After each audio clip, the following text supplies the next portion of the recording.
पहिले हिचा व्हिडिओ बघा तुम्ही. काही ड्रायव्हर लोकांचं किती अवघड असेल नाही. ते बाहेर एक गाडी चालवतात, त्यांची बायको बाहेर 2 गाडी चालवत असेल. बघितलं का व्हिडिओ? आता हिला काय बोलू मी? बोलायचं याचं काय डोकं काय कामच नाही करत भाऊ.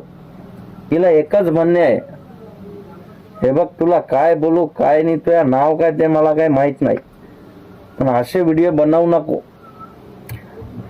अगर बनवली तर मग समजली ना, पटकन माफीचे व्हिडिओ काढून अपलोड करून दे. या व्हिडिओ तुला काहीच नाही बोलणार. पुढचा व्हिडिओ जर असा काढन मी तुला का तुझी पूर्ण मागची पुढची पिढी तुझी डायरेक्ट पूर्ण तू समजून घे. मग मी काय रील स्टार नाही, मी काय माया काय चॅनल आहे, हे काय नाही आहे माझं. पण तू एवढा लक्षात ठेवून घे, हे आता बोलली तू याच्यानंतर काय बोलू नको. माफीची व्हिडिओ पटकन टाकून दे. ड्रायव्हरच्या बाबतीत काहीच बोलायचं नाही. चल झुटपी भावरी भोकाची.